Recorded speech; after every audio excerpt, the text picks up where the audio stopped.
Rolling. All right, I'll put my chat up. Hello and welcome everybody to another Forge Fireside. As you may know, Forge Fireside is a monthly chat, monthly series. Last month, we had alums Blake Johnson and Scott Cohen, founders of the No VC Unicorn Byte. Next month, my guest will be Zach Yenser, the executive director of Tucson Young Professionals and also the host of Tipping Point. We're going to talk about the talent brain drain as well as the affordable housing challenges in Southern Arizona and the community, which I think will also be a wonderful piece we'll maybe touch a little bit on here today with our guest, Ben. For those of you who don't know or might be wondering, Forge is the University of Arizona's entrepreneurial mindset unit, supporting the students and communities where the university operates in finding opportunities and resources to translate ideas to impact. So we are recording today's session. I ask, please stay muted, ask your questions in the chat. We should be able to start getting to those about halfway through the hour. After Ben and I have a chance to chat a little bit and catch up on some old times. I do want to make one special note, which also will tie in. I have behind me Forge at Roy Place, which is in downtown Tucson. Tomorrow, we will kick off our Thursdays at Forge with Let's Talk About, and the topic tomorrow will be Tucson, naturally. At 8:30 a.m. with coffee, and then soft work afterward. If you're not sure what soft work means, it's basically the idea of why do we need to get together? Hard work is what you can do at home on your own. Soft work is what you need other people for, and really trying to use our space as a collaboration and collision space. There will also be food truck specials outside, and St. Patty's Day mixer at 3:30 at Borderlands. So with Forge, Startup Tucson, and New Pueblo. All right, enough of the paying the bills. Let's move on to talking with our special guest today, Ben Waber, who Ben and I have known each other for, it's been a while. Yeah, it's been a while. So Ben is the president and co-founder of Humanyze, and we will talk a little bit about Humanyze and the path that it's been through. But first, I thought I'd turn it to you, Ben, just to say hi and a little bit about you and your story. Yeah, so no, it's great to be here. Glad we could appreciate people making time. And I mean, I guess there's lots of places I could start, but at a high level, really my work, both at Humanyze, which spun off of my PhD research back at MIT, is around using data about how people interact and collaborate at work. You think things like email, chat, media data, but also sensor data about the real world. Again, to really understand how does collaboration happen within organizations? How do people work? And then how do those patterns relate to outcomes we all care about? Things like performance, retention, what have you. And I guess I got interested in this space because I always assumed that when big companies made big people decisions, do a reorg, build a new headquarters, acquire a company, well, of course, they must collect a lot of data and run tests, and then based on those tests, make decisions. And I was very quickly disabused of that notion. And, when you think about it, it really comes down to the fact that there's just very simple questions that you could ask of pretty much any company in the world that they just can't answer. Like no one knows how much does engineering talk to the sales team, right? No one knows. Even how many hours people work, right? And you think about how simple those questions are, but also how critical they are, right? And the reason that people can't answer them is they just don't have data. Now we might use surveys and human observers, and of course that is very useful, but I think we all understand probably the limitations of that. And that today now is just a course of us normally doing work, like we're using Zoom right now, we use email, we use Slack. We generate so much information about how we work. And so the question is, how do you derive meaning out of that kind of data? And that was my PhD research, sort of like what mattered coming out of there. And then at Humanyze, what we do is provide sort of analytics on these metrics at aggregate levels, not at individual levels, but at aggregate levels to organizations. We work in dozens of global Fortune 500 companies. We have probably the largest multi-platform data set on collaboration in the world. So there's some interesting things we can talk about there. But yes, I've been in this space for a while. Happy to go in different directions about what it was like starting up the company, Yeah, rebranding with there. So yeah, anyway, that's maybe a somewhat brief intro. yeah, thank you. So let's go back in time Okay. To school, and particularly your undergrad. So Sure. Given our purpose, we often meet with I'll say would-be entrepreneurs, students who Yeah. are maybe outside of the traditional majors that are typically aligned with entrepreneurship. And Yeah. sometimes they feel like, well, I can't be an entrepreneur. I'm not I'm not in the business school or what have you. And Yeah. you weren't. And That's so true. could you talk a little about your Sure. education and what you study? And Yeah. did you then aspire to start a company? What was your Yeah. aspiration? Yeah, that's right, because it's sort of a circuitous path. So when I did my BA and my MA at the same time in computer science. So obviously we're sort of related to startups, although that was not why I was studying it. I more coming out of high school found the topic fascinating and figured, hey, this is probably good from a career perspective. Like, these are good skills. I can probably do something with it. But then I got more interested in the research, in sort of especially computer vision while I was doing my undergrad. And so I started working with some professors on developing interfaces for people with disabilities using computer vision, using video to again, let people who couldn't normally control a computer sort of move a mouse around, navigate web pages, things like that. And that's what my master's thesis was on. But then as I was reading a lot of papers in the space, I noticed this one professor from MIT whose name kept coming up as writing a lot of the just foundational papers in the field. And I saw his more recent research was around networks and around the connections between people and how that related to lots of societal outcomes. So I thought, I was reading more and more about that, and that sounded really interesting. So I applied to work in his lab for my PhD. I was fortunate enough to get in. And that's then when I started to work on that for grad school, right? So I did my PhD over 5 years, 4.5 years. But really, while I was doing my PhD, I was very focused on the academic track. I was publishing an awful lot in conferences, in peer-reviewed journals, and very quickly pivoting in computer science areas to organizational behavior and more management journals, business conferences, things like that. And the reason was that computer scientists, like, they care a lot about, say, what's a method you could use to predict a relationship between two people 5% better, which I didn't really care so much about. Like, what I cared about was predicting things like performance, but actually computer scientists didn't really care about that stuff, whereas people in organizational behavior did.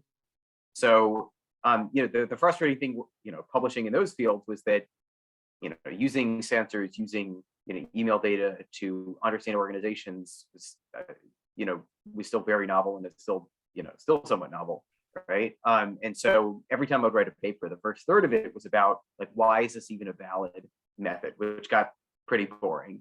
But when I was talking to, because I started to co-author papers with folks from Harvard Business School, from the business school at MIT, and was talking to them about becoming faculty in a B school.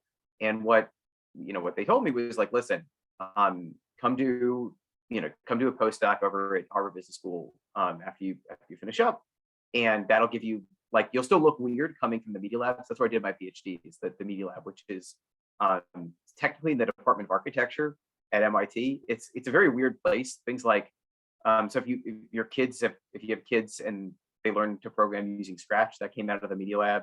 If you've seen Lego Mindstorms or Technic, like, that stuff came out of the Media Lab. The technology for Connect and a lot of that sort of even facial recognition stuff also came out of the Media Lab. So there's a lot of varied stuff that comes out of lab. It's sort of a weird place, which is, I'm still visiting scientists there, so still kind of weird, but that's okay. But again, coming there to a business school, pretty much no one had made that transition before, even though the department's been around for 30 some years. So they thought, all right, go to a B school, you'll do that. So I actually had a postdoc at Harvard Business School lined up for when I was finishing my PhD. And then I remember I was driving home one day and I got a call from the professor I was going to work with at HBS.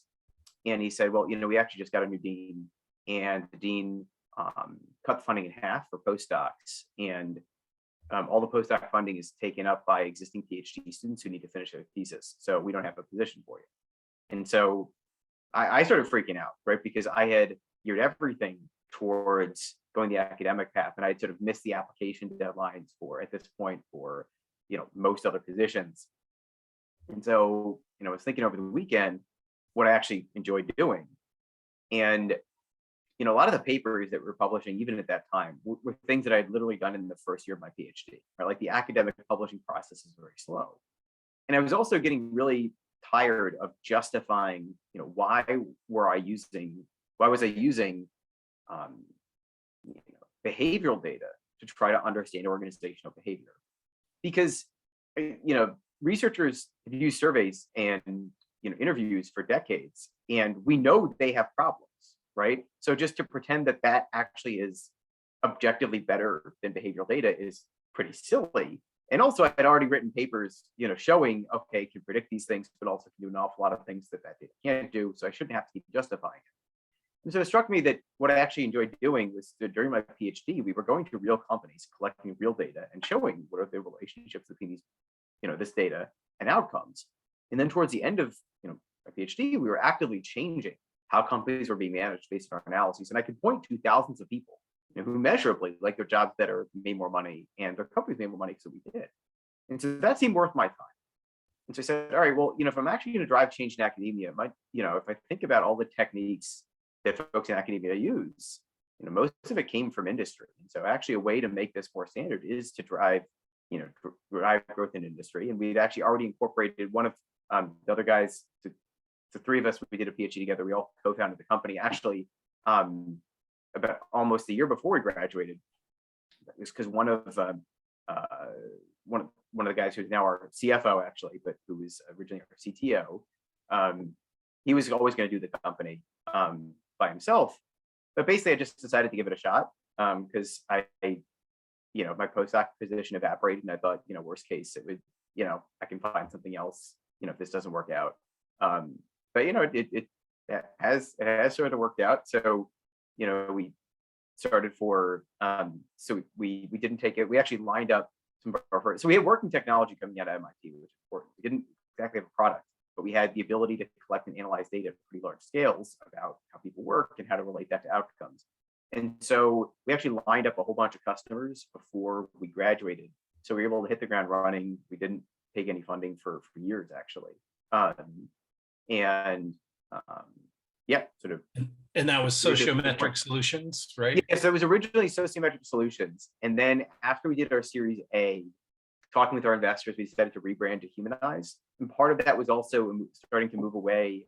So what we had originally done actually in our research was, it was very hard to collect data on face-to-face interaction. And so we developed our own sort of next generation company IDs to understand and really measure at very granular levels, like how much different people interact with each other, where they spend time. Again, we would always aggregate that up, but that data on face-to-face interaction is much more predictive than even things like email or chat. Maybe Ben, maybe we should take a time out and we should explain a little bit about what it was that you do, because you and I have had lots and lots of conversations about this, and there's always this that sounds creepy, that sounds like Big Brother, right? And I think you should probably explain a little bit about what you guys did. Yeah. So again, if you think about these, so we had these IDs that we developed, and again, the idea was that. So again, the idea is that to understand face-to-face interaction, which is much more, it's an order of magnitude more predictive of pretty much any outcome you could look at within organizations, right?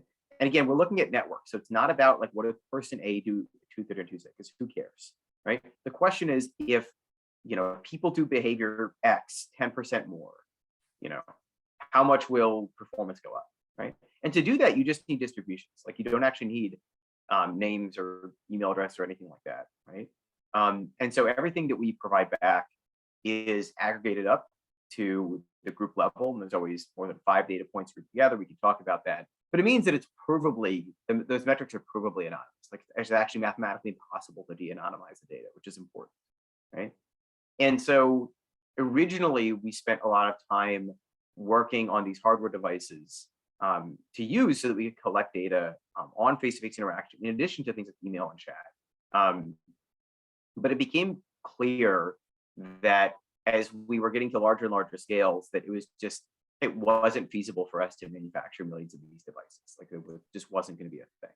And so we sort of gradually stopped using, our own devices, and now we ingest sort of in-office sensor data, of which there is more and more about like badge in, badge out from buildings. There is now things like proximity data, which again, it's not everything that we would want, but over about a month-long period, we can estimate how much, for example, does like, again, engineering interact with the customer success team. Like you can do that pretty accurately, right? And when you combine that with email and chat, when you're looking at these networks within companies, again, not looking at content, right? Because the content actually is not very predictive outcomes. We could talk about that as well. Like we did look at that in our PhD to see, hey, is there much value in this data here?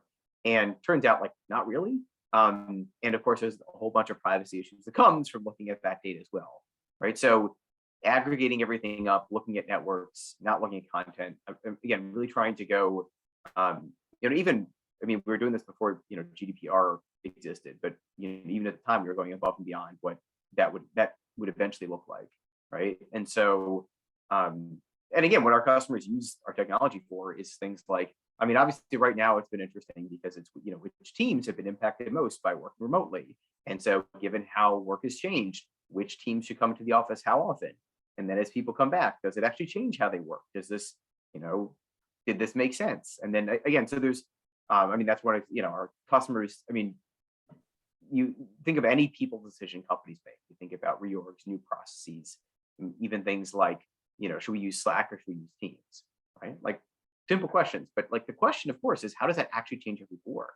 And so what we're able to do is, again, provide the ability not just to plan those interventions, but also as you make changes to the organization, really understand, where are the problems in the company, again, and do your initiatives have any impact on how people work? So maybe that's also a brief intro on that work as well. But yeah, that's what we'll we'll come back to the whole remote work, the return to office days. But being Forge and what we do, we're very much about the entrepreneur, and I do want to at least touch briefly on your own entrepreneurial journey, because you mentioned, for example, that your current CFO was your CTO.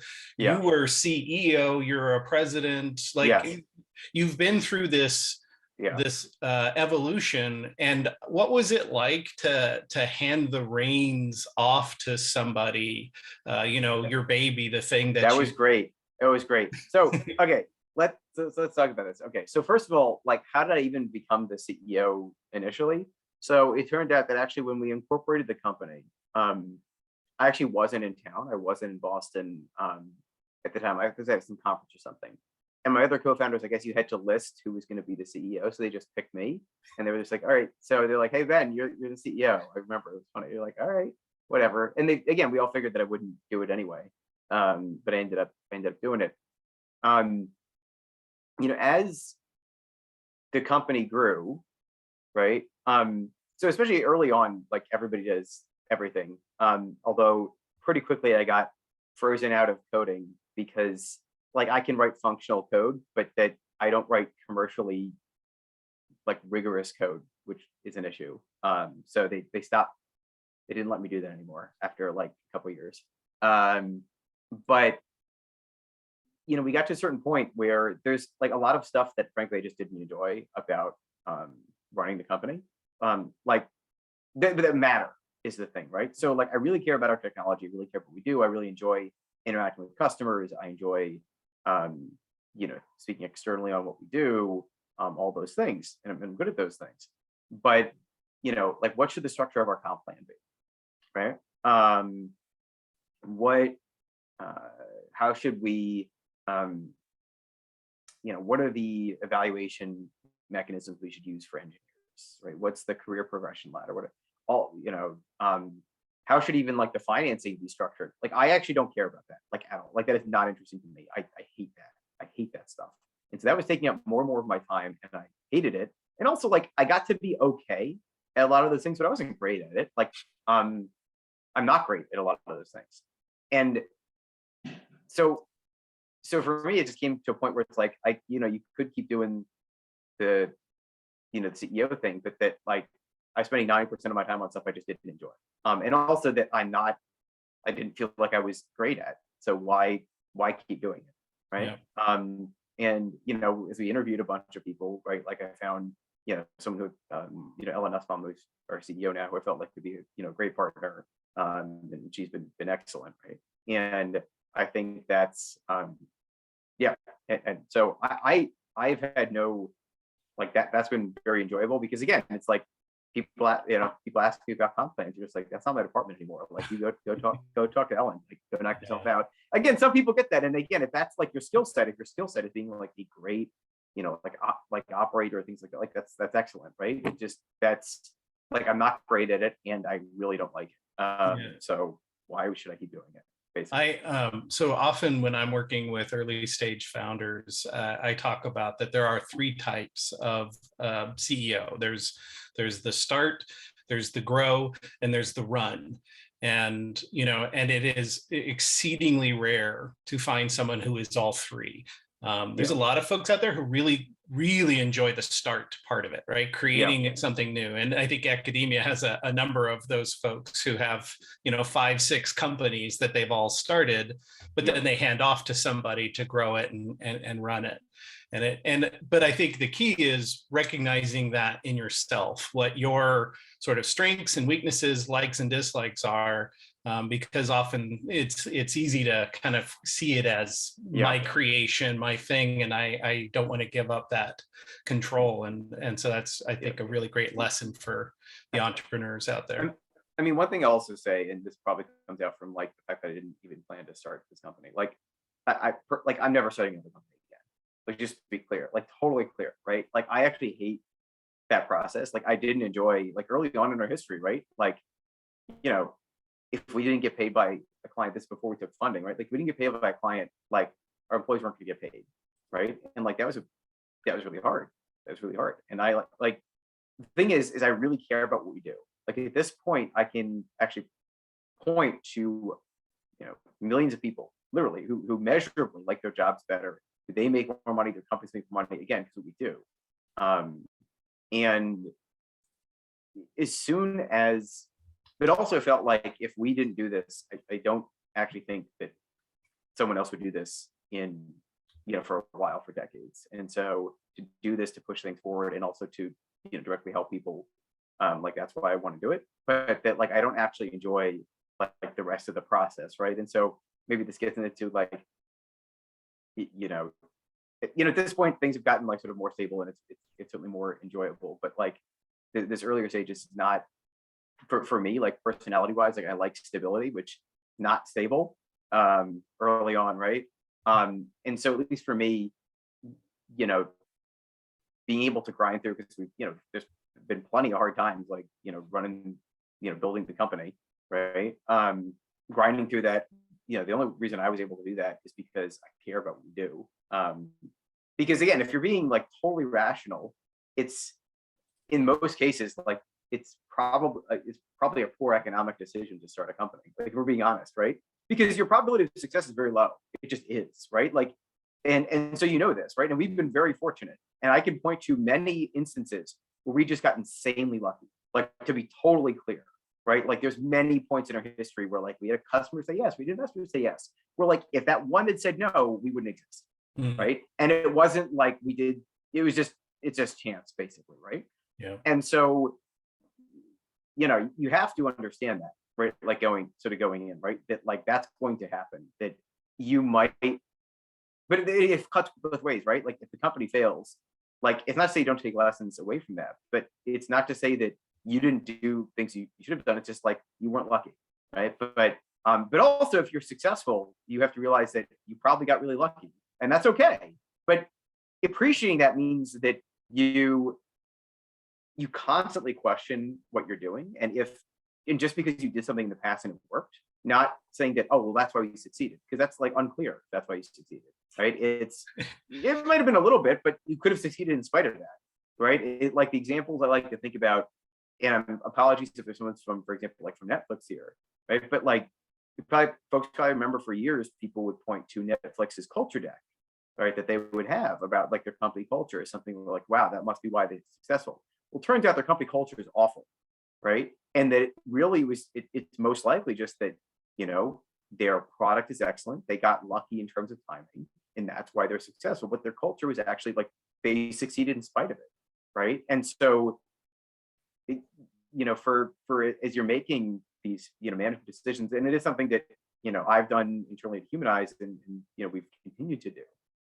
It's when you make management decisions, or when you're starting up a company, just saying, listen, I actually don't know if this is going to be the most effective thing to do, right? It's my hypothesis, and here's why, and here's what we're going to look at. But if we're wrong, we're going to change it, right? And that's it. And I think that's again, I think it's a healthier way to just either start a company or to manage a company. But I also think it's like the correct way to do it, because chance is so much ingrained in all business, but especially in startup. Sure. Well, and luck is, I think, a very challenging variable to quantify in one's. There's some good research on it, though. I feel different topic we can get there. Yeah.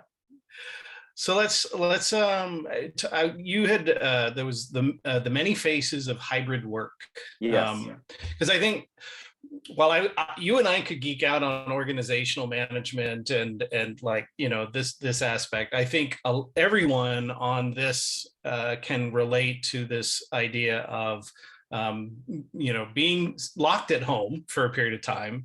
Now, as we start to emerge, and in fact, in Arizona, and particularly for us, mask requirements will be officially lifted on Monday next week. That changes the dynamics, I think, in many ways of people and how they work. So, can you kind of give me really quick what the key theme is around this, the many faces of hybrid work? And do you see this as our future, or are we in a transitional phase? All right. So here's what I like to think about a lot of these things. So the physical office is a management tool. It changes how people work. That's it. Right? I think we put so much emotion on the workplace that it really clouds our judgment when we're thinking about what we as individuals should do, but also what companies should do. Right? And part of the reason, part of our perspective on this is that we do, at least for information workers at large companies, we do have a globally representative data set. So if you ask me, so we can see like on a monthly basis, like how many weak ties does the average employee have globally? And we can talk about how we define it, but like I actually know what that distribution looks like. How many hours do people work? How much meeting time people have? How much time people spend with their manager? Like I actually know what that looks like, right? Which means that what we can do is we can actually see, you go to March 2020 and you see this radical shift in how people work. How did that change how people work? And you can actually see what that looks like. And so you did see some pretty significant changes in the way that people collaborate, in the way that people work. And again, for some teams, some of those things that when working remotely are more positive, and for others, it's going to be more negative. And again, in general, what have we seen in the data? When people went to work remotely more, they had a lot more time spent with close ties, so strong ties. So people that you spend the equivalent of an hour or more with in one-on-one communication a week. These are people who are on your team, right? And basically people proactively reached out a lot more to the people that they know they need to talk to do their job, which makes sense. Right? On the flip side, you see a pretty significant degradation of weak ties. So that's gone down by about 26% globally, which is quite high. And so you think about that, these are people that you spend 5 to 15 minutes with in one-on-one communication a week. Like a good way to think about it, like this is a person you're in like one 4-person 1-hour meeting with a week. Like you know each other, you like maybe work a little bit on one thing together, but you're not like super close, right? So the thing is, you don't need to talk to the people to do your job today. But in terms of milestone attainment and large projects, in terms of innovation, those ties are by far the most predictive out there, right? And those are the ties, again, that sort of face-to-face environments are very, very good at creating. Because again, Brian, you were just saying that, like even in, it sounds like in, Forge, this idea that, hey, here's this space where we can bump into other people, right? Or we have coffee together. Those are things where even when we look at our customers who have, implemented virtual happy hours and those sorts of events, what you can see is that there's typically a 4 to 6 week period where those initiatives have an effect, and then it degrades very, very rapidly. It goes back to what it was the previous trends, right? And so what it tells me is that if, for companies that are going to use remote work in particular as a very significant component of their strategy moving forward, you probably need to have a team full time just working on planning and executing these events, because because you can't just do an event virtually and then assume it's going to keep working. At the same time, distance still matters, and this is the other thing that people forget about. So for every hour away people are from each other in terms of time zone, the likelihood that they communicate drops about 13%. All right. So it's interesting because you get things where it's like people who work in New York and like Brazil will actually are more likely to collaborate than people who work in New York and California, which is weird, right? Like it's weird to think about that. But that still does matter. And so again, thinking about all these decisions as how do we want to shape collaboration and how does that relate to the performance of the organization? That's how I would view this. And of course, it's not to say you ignore preferences for individuals. Like you have to take that into consideration. If half your company is going to leave because you have people in 3 days a week, well, that matters. Right? But I think that, Brian, maybe to your last point, in the ideal world, I think this is fluid forever. Like the idea is that like what we're working on maybe, this quarter, for example, right? Like actually looks like for our team, being in Tuesday, Wednesday, and Thursday is actually the best, right? But the next quarter, that's going to change because our work changes. And so then maybe the next quarter, you work only in 1 day, or maybe you're in 5 days, depending on what you're doing, right?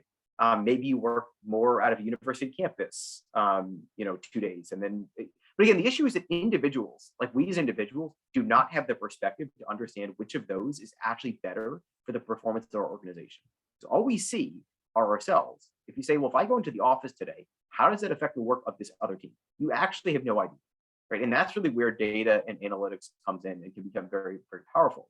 Not just in terms of driving overall strategy, but I think eventually in terms of, you opening up your phone and just saying, like, where should I work today? And it's like, oh, well, today, work from here. And you'll probably go with the default because, of course, no data, no algorithms, you're going to know everything about your work. And so it might say, hey, you should go into the office. Be like, actually, we got this report due tomorrow. I've got to grind it out at home. Of course, like, do that. Like, no algorithm's going to know all that. But most of the time, you'll probably just go with the default because that's, it's fine. That's what people do most of the time anyway. And so I think that is what this should look like moving forward. But I do think, being honest, I think only a couple companies, like literally a handful of companies, are going to go in that direction right now. I think it's going to take probably a decade, which is still faster than it would have been pre-pandemic. I think it'll be a decade before other companies get there, right? Because most people right now, I mean, frankly, just due to laziness, are just saying, hey, everyone's coming in 3 days. But like that's also indefensible and dumb. Like that doesn't make any sense. But again, saying people can do whatever they want also makes no sense. Well, like, so that makes no sense. I actually had that question for you. I've seen a handful of very well-regarded and known CEOs recently posting on social media saying, and here's one of the quotes: "If you get work done, work anywhere." In other words, why should I care where? But we know that, but that's stupid. Like, so here's the thing. Like, so again, this gets to the point of like people don't know, like these CEOs who've been very successful, right? Like the vast majority, pretty much all of them, think they're successful because all their people decisions have been correct. But like that's wrong, right? Like probably a lot of their people decisions are incorrect. So I sort of care less about what some of those, like if I'm being honest, like I just want to see the data, right? And I look at meta-analyses from academia, like that's what I care about, right? Because saying like people work from everyone, I mean that's the thing that we haven't. If you're bring people into an office just because you need to observe them work, well that's stupid. Like that's beyond moronic, right? And so because we know people, and you can look at the data, right? People are working basically the same amount. So that hasn't changed. So we know that it's not to say that people aren't working. Like that's the thing that I think people misunderstand. Working from home, it's not that you bring people in the office because you say, oh, we don't believe you can work. That's not it. It's because we're in an organization, we're in companies, because together we can do something that we couldn't do by ourselves, like fundamentally. And that for a lot of teams, the communication patterns that you see happen remotely are not as effective as what you see when they're in person. Now, there's a legit question of, does that mean people need to be in 5 days a week? Or would one day be enough? That is a question, but those are questions that no one knows the answer to. Anyone who claims they know the answer to that is lying. And we all know this, right? Because no one knows what's going on. Like Brian, you were just saying, it's so fluid, right? So you can't claim, like, but that's actually what's fascinating, right? So the mask has been pulled off, honestly, right? Where I think pre-pandemic, when a company would say, we want you to come to the office, 4 days a week. People would say, oh, well, they must know what they're doing, right? And so we'll do it. That doesn't fly anymore, right? People just say, because you see these companies, right, saying, oh, we want you to come in 3 days in office because we think that's going to make you more effective. And then people say, I don't believe it. And then there's nowhere to go from there because it's just opinion. But if instead you can say, okay, when these teams have worked remotely, we've seen these behaviors, drop by X%. Our hypothesis is that having them come in 3 days a week is going to change it in this way. And if we're wrong, we'll try something else, but we can transparently communicate that to employees. And, you're never going to make 100% of people happy with any management decision, right? Especially in a very large organization. However, reasonable people could see that and be like, totally get it. Like we're gonna go through it, right? But frankly, these CEOs, they don't know what they're talking about.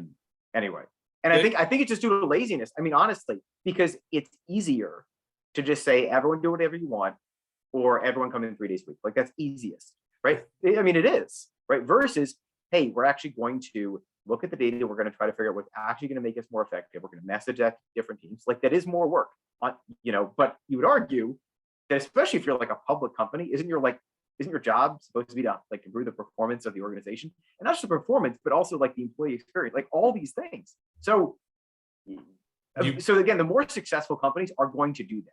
Yeah. And then the companies that don't do that will eventually cease to exist, but that will take a lot of time to flesh out. You remind me of one of my favorite expressions, which is anecdote is not the plural of data. But I think that's exactly what a lot of these folks are happy to do, is to take the anecdotal as evidence that it's working or not working, rather than really instrumenting this and treating it like a science experiment, that they can have a baseline perturbation. For every other part of the business, that's how you manage, right? So for marketing, you wouldn't just spend $300 million in a marketing campaign because someone said, hey, I saw a cool ad on TV, let's do this. No, you run tests, you use data, or you do this with operations, you do everything else. But for the people side of business, that has not happened yet. It will eventually, again, it will happen, right? It is inevitable. But it is still going to take some time because this is just not how people have managed, right? And it's just, again, people are also harder than changing an ad campaign. Yeah. Because I can change an ad campaign like in a minute, and changing like where you work, there is messaging still required. Like, so, I mean, what people have demonstrated through the pandemic is just such an incredible level of resilience, right? And so this is sort of the thing, right? Like people have shown that if you give them a good reason, they can change how they work very, very quickly, right? People used to think that, hey, to move everyone to remote work, it would take like a 6-month change management exercise. And no, it doesn't take that. What people showed is that if you give them a good reason, in that case, like a public health emergency, you can shift easily. But again, in a similar way, give them a good reason. Say, hey, like here's why you should come in 3 days a week. And most people will be able to do it. And the next quarter, say, actually, you know what? No, you don't need to come in this quarter at all. Like people can shift to that, but just give them the reason. So I want to take one of the extremes. I know we have a question too, but this really ties into what you were just talking about. So Christopher Mims, a Wall Street journalist, wrote a piece called the New Tech Hubs, and he's talking about how there was sort of this curiosity related to, we have, the San Franciscos of the world and so on that everybody sees as a tech hub. Would we now see a mass exodus from those to other places because of the advent of remote work, or kind of the more mainstreaming of it. And admittedly, in his piece, he talks about that approximately 5 million Americans have already moved, and 19 million have indicated they plan to move by the end of the year and work remotely. It also points out that, like, from the employment numbers that the government tracks, a study found that the government is undercounting by something like 25% all the people who work at home, or 33%, sorry, that work at home. And that half of people perform some part of their job not at the office. Sure. So I guess my question to you is, okay, there's the one side of it is we're now going to mandate 3 days a week, or something like that. The other end of the spectrum is you've got a lot of people who've just decided the data's in already, and off we go live in Bozeman, Montana, or wherever they want to live and work remotely. So what does that do for both confounding the data that you want to be able to track, but also what could we point to for those organizations? So, I mean, again, I will still, like, the time zone data is pretty fascinating, because it really does say that, like, location still matters. Like, even if you're working remotely, location still matters. And so, like, I think people but people don't realize, like, this one, but again, because it's like a 13% drop in communication.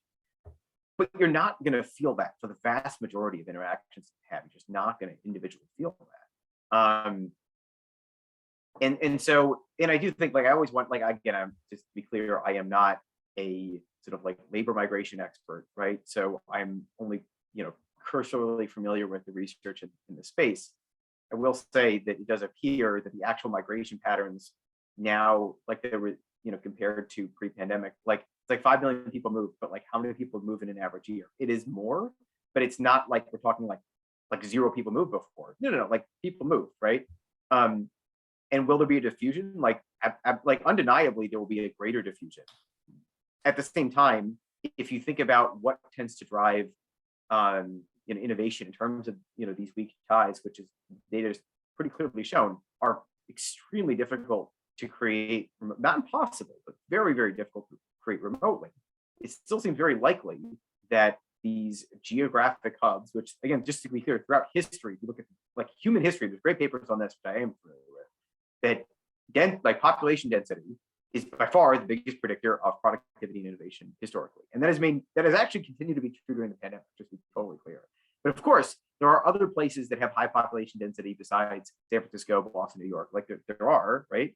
And of course, the fact that, you got places like the Bay Area, which have, really terrible housing policies, like, that prevent more, construction of high density housing, which, again, if you say high density housing is what is the biggest predictor of, innovation and productivity, and you forbid that, that means that you are going to be capped. And I think, and you are seeing that, right? So I do think, like, it's undeniable there will be more of a diffusion. I think, given, frankly, where the money is, like, if you think about it this way, right? Like, the fact that, you being able to have, 8 meetings in person, have coffee with someone, again, you can't do remotely, like, that is actually valuable.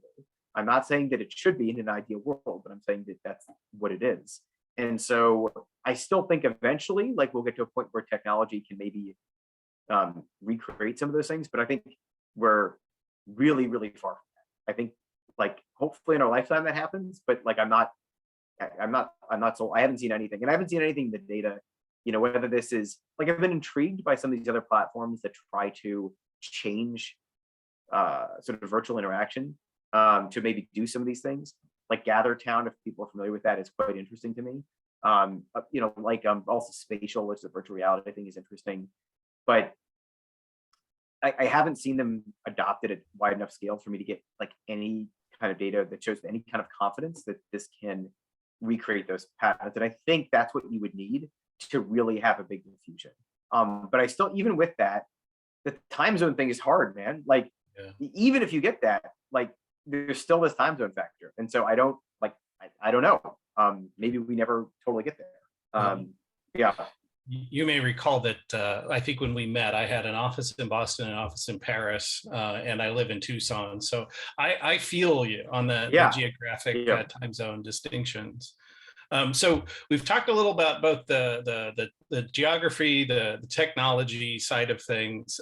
Both the questions that have come in, I think, really get down to something that I think back to probably one of our very first meetings where you'd been very successful in predicting team performance based on the interpersonal dynamics on the yep. team and a lot of things. And so Michael brings the question of EQ, the emotional intelligence side of things. Paul brings up the point about demographic distinctions among the team. Do you have you seen so I don't want to make this too complicated because we try to take, the Yeah, hybrid world and overlay demographics. It sure. starts to get really, really complicated. But can you Yeah, speak at least to both the emotional intelligence yeah, dimension as well as the demographic distinctions? If you've got both yeah. kind of the millennials, the Gen X All right. on So the yeah, same team, I how does don't. that Yeah. play? So and I don't think any of those are real things. So we can talk about that if you want to get into it.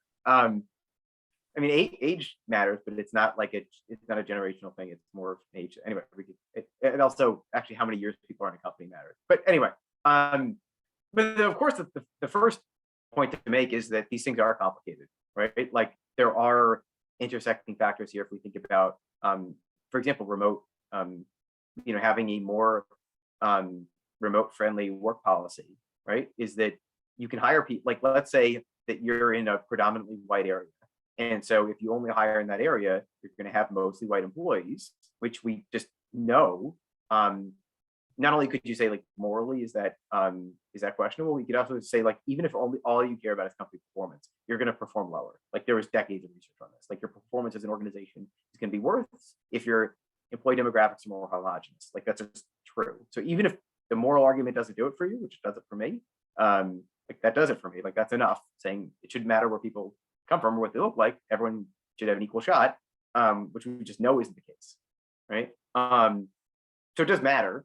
But then you have to say, all right, well, even if we hire from other places, then and we're able to, say get more Black employees, for example, are we actually just still disadvantaging those folks? It's still better to have a job than not, right? But are they going to be severely capped in their career progression because they're not physically present with leadership, for example, right? How do we deal with that? They're not easy questions to answer. To be like there's work that has to be done, right? And I think this is why most companies are looking at that stuff, because it's like you start to realize like how much work you have to do to make that like a viable option and to make that a really equitable option, right? So that's one thing. Like and again, to be clear, there's a couple things. There are some differences in we don't really see that there is some good research, for example, on as people work more remotely, that for example, like childcare and house care, housework disproportionately fell on women. There's some really good paper out of Northwestern showing that for women professors who have kids, that the number of publications that they've put out during the pandemic, when it was previously comparable to scientists at the exact same stage of the careers, they're like cratered, right? So it's sort of indicating that, like, again, they're doing more of that work. I will say that in our data, which is not as specific, right? Like I don't have output in the same way, but if you look at how many hours do men and women work, if you look at the network, like we don't see significant differences in these things, at least in our data, right? The age thing is interesting. Like different age groups do, like as people get older, their likelihood, well, the older someone is, the less likely they are to use, for example, like chat programs, and the more likely they are to do meetings. And this is controlling for things like hierarchical level, right? Because because again, as you go higher up the hierarchies, you're managing more people, you tend to be more meetings, right? But even controlling for that, you see some of these differences. But of course, there's also things in the data that we just don't know that we don't know, right? So like it could be that older employees, for example, are more likely to use personal text messages for work than younger employees. Again, I just made that up. Like, I don't know if that's the case. We would never know that in our data set because we don't have that personal data. And that's something that I always think about. We're sort of constantly not just questioning our metrics, but also we're even building dispute mechanisms into our analytics right now, because I mean, even for example, one of our customers, right? So this years ago, but again, have all their email data, had actually Skype data coming from across the company. But it turns out, this company is more than 10,000 engineers, and they were all using Slack. But at the time, we actually didn't initially get that data. We learned that that's what they were using, and so we eventually got it. We were able to incorporate it. But again, if you just make decisions based on our analytics at the time, you would have been systematically misrepresenting engineers. And so I think you always need to think about the biases in this data, not just in the data itself, but just like, what do you miss? But then again, you need to constantly work with this stuff. And the demographic differences, again, there are going to be some things that you just don't know. And so you need to constantly look at this. You're never done, is the thing. Like, even if you show that, hey, there's no differences in these metrics across demographic groups today, you need to look at that again next quarter, because it could change and you could have just missed something. On the EQ point, again, I think this is sort of challenging, because it's undeniable that individual differences and individual skill sets have an impact on team performance. Right? At the same time, it's the dynamics between people, right? These social dynamics that are disproportionately responsible for the performance of teams and organizations, right? So, I mean, there's tons of research, there's decades of research on this, right? And not just there's good work on EQ as well, but the stuff that's actually a lot more predictive are things, again, about the social dynamics of the group, which is related to EQ, but it is somewhat different, right? This idea that if you have, for example, people with average skill levels, but they're connected internally in a way that's a lot more effective for a particular task, right? So if you're brainstorming, what that would mean is that in an initial phase of brainstorming, you're actually fairly disconnected. And then as you try to come up with you make a decision, you get a lot more connected. The idea is that, again, if everyone talks to each other all the time, actually what happens is no one comes up with very unique ideas and you get a bad outcome, right? And so, but again, and even if you have the smartest people, right, if they're connected in the wrong way, they just do crappy work. In general, again, there's of course exceptions. All these things are probabilistic, right? And so I do think that the one hesitation they have with overly relying on things like EQ, it does matter, and there's lots of ways to try to quantify that, both behaviorally. Again, you can look at data like we look at, but you can of course also use surveys to look at aspects of that as well. I think the one caveat that you have to be careful with is that, again, it takes multiple people. As you combine multiple people, it creates different dynamics. And so what I'm much more interested in, the approach that I like to take more is saying, okay, for a particular team, there's a set of skills that you need just to run the team. And I'm not even talking about EQ. I need a programmer, I need someone to manage the team, whatever. Need those skills. Okay. So, could you use something like EQ to help you say, all right, I've got 3 different possible managers. Who should I put onto it? I think that's a valid way to look at it. I mean, I think the research would show you're only going to get marginal improvements in performance. I think the bigger thing is, once you put these people together, I don't care what the EQ scores people, are.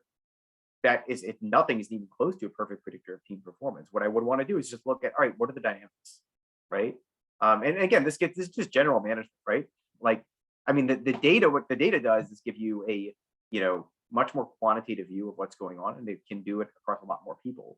But I think the difference is being able to see, hey, there's a problem here. You could on paper have the best team put together, but that they're just, for whatever reason, right? And it's not just EQ, right? It's, I don't know, one guy, likes the Patriots, the other guy likes the New York Giants, right? And they hate each other. You would never know that, right? But that it kills the dynamics of the team. All right. That is something you can actually see in network dynamics, right? And so, again, you can do this initial step with EQ, and that's totally valid, right, and reasonable. But that I would argue it's probably more important to once you do that, to just keep trying to understand how is actually the team functioning, and where are the problems possibly popping up. I mean, I think managing people was already challenging. Now we step into this world where we're trying to figure out, what work can be done at home, what work needs to be done in the office, where do the teams come together, where are they sufficient on their own, do we have the right tools and technology, is it user friendly, does it adapt to the right, based on people's own education or biases or background. So I mean, it's it just feels as if what has happened is all of the questions that you had been tackling and trying to work your way through seem to have been brought to the fore because of the pandemic. Maybe the good side, if there's a bright silver lining to the pandemic, it's that maybe for once people will start to understand and appreciate and ask the kinds of questions you've been asking for a very long time. And I do wish you and Humanyze all the absolute best. And as you know, I will continue to cheer you on from the sidelines and keep an eye on your progress. Thanks so much, Brian. Thanks for being with us today, Ben. And thank you everyone for your time. Have a wonderful day.